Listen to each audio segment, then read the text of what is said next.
Le Brésil n'avait jamais gagné une Coupe du Monde hors de ses bases. Donc le fait de vouloir gagner cette Coupe du Monde constitue déjà une pression. L'autre pression, c'est une pression sociale et psychologique. Il y a les syndicats derrière, il y a la population. Disons certains ne sont pas d'accord par rapport à la manne financière qui est dégagée de l'équipe, ce qui fait que le Brésil joue en ayant des freins. Et ce Brésil est amputé de deux de ces éléments. Un élément central qui est le capitaine, qui est disons, l'élément symbole du Brésil, et Neymar qui a jusqu'ici porté le Brésil sur son dos.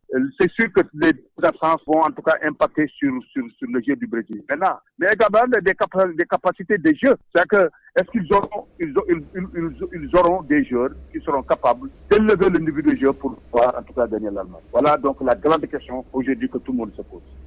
Autre aspect de l'actualité sportive, il s'agit du handball avec ce challenge. J'y arrive.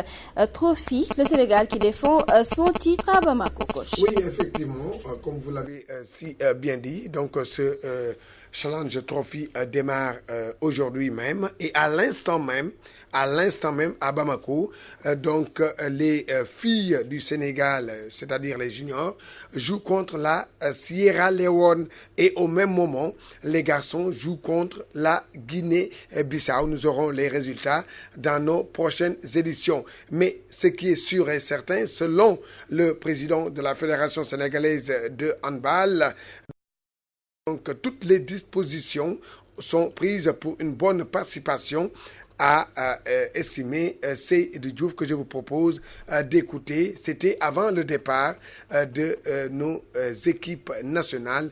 Il est au micro de Ramatoulaye Sarr. Nous avons pris toutes les dispositions pour créer les conditions d'une bonne participation de nos sélections nationales, tant du point de vue de l'encadrement technique, du point de vue du temps imparti pour la préparation. Et je dois dire d'ailleurs que l'ensemble de nos athlètes ici présents compétissent en championnat régulièrement, ce qui n'est pas le cas aussi des autres pays de la zone.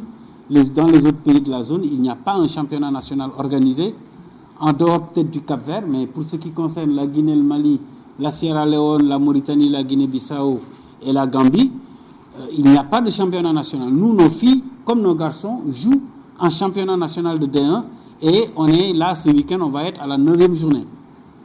Ça veut dire donc quelque part, elles ont du point de vue physique, du point de vue du jeu, elles sont peut-être en avance. Mais pour autant, nous partons avec des exigences. Les exigences, c'est la conservation de nos titres pour nous retrouver à nouveau au challenge continental. Voilà, c'était Seydou Diouf, le président de la Fédération sénégalaise de handball. On reste avec donc nos lionceaux et lioncelles. La question des primes n'est pas importante. C'est la victoire finale qui compte, a indiqué donc les capitaines Wagan Faye et Aïssatou Mané au micro de Ramatoulaye Sarr. Le handball ici sénégalais, on n'a pas de problème de prime parce qu'avec Oussa, nous on s'y fait. Parce que ce n'est pas la première fois qu'on joue sans qu'on ait des primes. Parce qu'un sportif doit privilégier les trophées qu'il gagne lors des compétitions que de privilégier des primes. Pour moi, ici au Sénégal, sur le handball, on n'a pas de problème pour des primes gens. De toute façon, nous, on est motivés et on sait ce qu'on veut faire. Et on va le faire, Inch'Allah. De toute façon, on a notre titre à défendre et on va le défendre, Inch'Allah.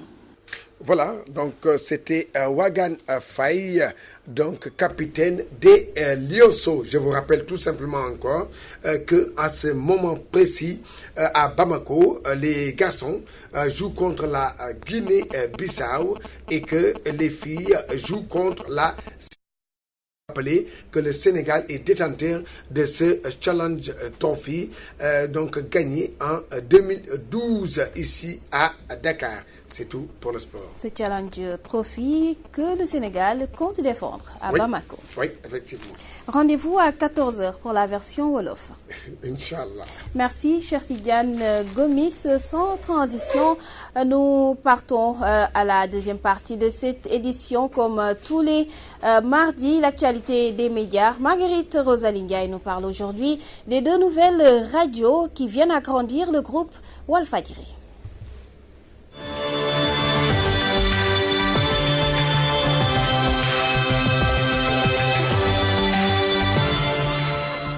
bonjour et bienvenue dans votre rubrique Actu-Média de ce mardi 8 juillet 2014. Le groupe Walfadjri s'agrandit. Il met sur le marché audiovisuel 2 nouvelles radios, en arabe et en langue nationale. Qu'est-ce qui motive la création de ces 2 nouvelles radios? Les éléments de réponse dans ce numéro de votre rubrique Actu-Média.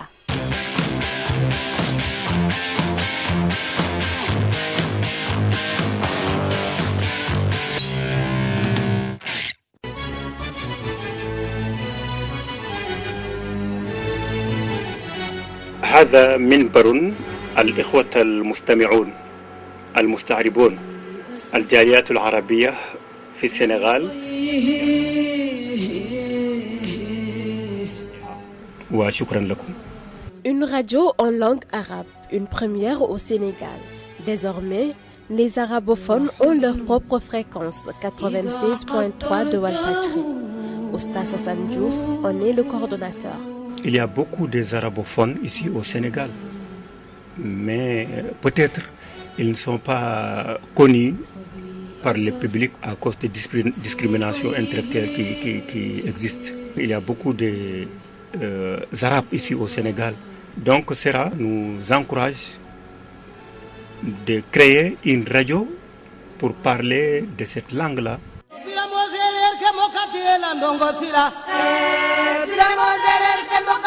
Vogole inwesimna nun jegodayo mak no cunganu itam no radio de langue telef Walfadjri langue 93.6.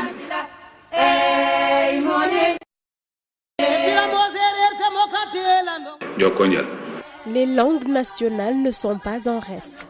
Elles sont prises en compte sur la 93.6 de Walfadjri, une bande FM dédiée uniquement aux langues locales, sous la direction d'Ousmane Sen.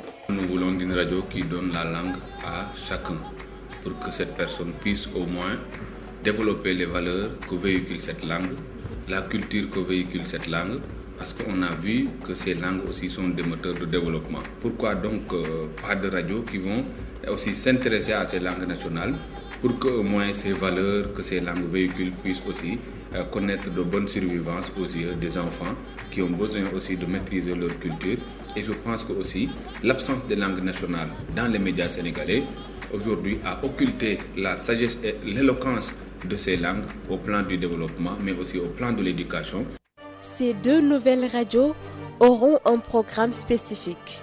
Information, débat, animation, rien ne manquera au grand bonheur des auditeurs. Nous allons développer un programme qui va toucher tous les aspects de la vie, tous les sens de la vie. C'est-à-dire qu'il y aura l'animation, il y aura les magazines, il y aura l'information, il y aura la religion, il y aura la culture, tout à la fois, parce que ce sera presque une radio généraliste qui va maintenant parler plusieurs langues. En réalité, nous allons nous intéresser à tout ce qui fait l'information, mais à tout ce qui fait aussi la communication, mais parler aussi dans différentes langues. Ce qu'on peut attendre comme programme dans cette radio, on peut le diviser en 3 parties. Il y aura l'information. L'information d'une manière vague, l'information locale, l'information internationale. L'autre partie, c'est des débats d'idées politiques, sociales, économiques, etc.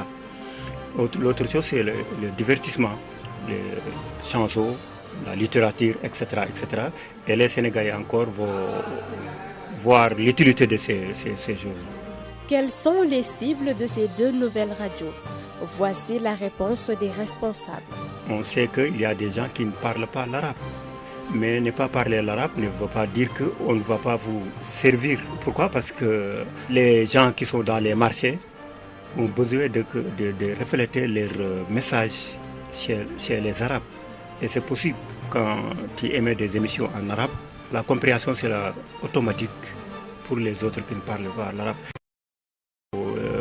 Pour la langue française, la plupart des Sénégalais ne parlent pas le français, mais quand ils donnent des informations en français, ils les consomment automatiquement. Parce que aussi, n'oubliez pas que nous sommes dans le cadre de la radio qui est beaucoup plus large, qui également est beaucoup plus vaste On peut écouter la radio jusque dans le coin le plus reculé du pays. On n'a pas besoin d'électricité ou autre, on n'a pas besoin d'écran. Donc ça veut dire que ces cibles, non seulement seront des cibles qu'on peut atteindre, mais au-delà même du pays. Parce qu'il y a une diaspora aussi qui est là et qui veut à chaque fois investir dans le pays pour préserver ses cultures. Après Walf FM, Walf TV, Walf Quotidien, le groupe Walfadjri met sur le marché audiovisuel des radios pour la promotion des langues arabes et locales. Qu'est-ce qui le motive? Sidi Lamine Niass, PDG du groupe. Walf a pensé une radio typiquement arabe pour que l'arabisant ou l'arabe qui vit parmi nous ou l'arabe partout où il est dans le monde, parce que c'est une radio qui est d'abord locale mais internationale, partout où il est dans le monde, puisse avoir les informations, puisse avoir le même service qu'on fait en français et en wolof. La même chose est valable pour les autres langues nationales qui sont là et qui attendent toujours d'avoir leur part dans ce que font les médias. Et on a pensé que ces langues aussi devaient trouver leur place dans l'information culturelle. Tout ce que Walf fait avec les autres langues, il doit le faire aussi avec ces langues nationales. Donc, il ne nous reste plus qu'à souhaiter bon vent à ces deux nouvelles radios. C'en est tout pour votre rubrique Actu Média. Merci à toute l'équipe qui m'avait accompagné. Merci également à vous. Rendez-vous mardi prochain pour un autre numéro. Merci Marguerite Rosalie Ndiaye que nous allons retrouver mardi prochain. Le dernier virage de ce 13h, la revue de la presse nationale, c'est l'affaire de Ndeye Fatou Ndiaye.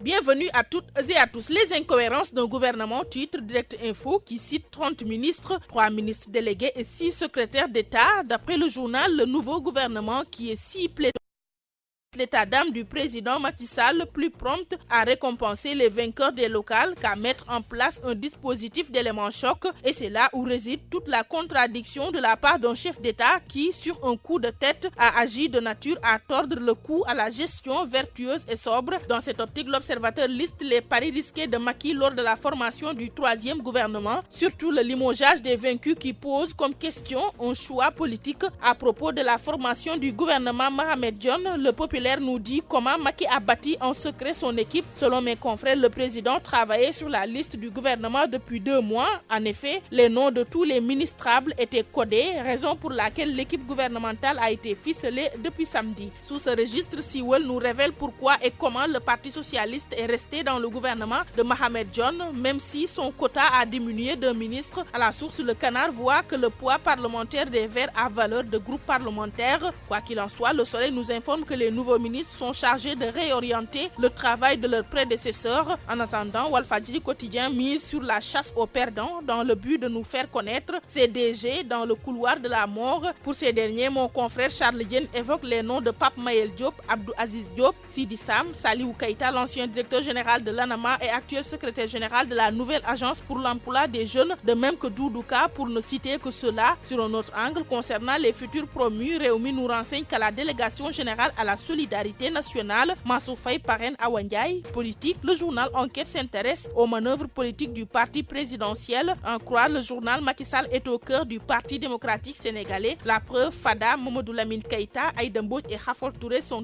courtisés. Sur un autre angle, le journal Le Quotidien rappelle qu'après la formation du nouveau gouvernement, Macky fait face à ses réformes, notamment sur la réduction du mandat présidentiel et le parachèvement de l'acte 3 de la décentralisation. Nonobstant de tout cela, le quotidien Réumi mène la réflexion sur à quoi riment ces slogans que sont accélérer la cadence ou au travail. Dans le social, le journal Le Quotidien pointe du doigt la persistance de la pénurie du liquide précieux. L'eau revient, voici la tournure utilisée par mes confrères, ne serait-ce que pour annoncer le calvaire qui s'accompagne du manque d'eau potable dans la capitale. Loin s'en faut, Direct Info précise qu'il faut encore 2 mois de calvaire pour la pénurie d'eau à Dakar. Autre aspect de l'actualité, Walfadjri Quotidien nous fait savoir que l'IPRES valide une hausse de 5% sur les pensions de retraite. Et oui, les presses augmentent de 5% les pensions de retraite, confirme Le Soleil. Justice, Karim en route vers la liberté provisoire le 31 juillet, révèle l'Observateur ce matin.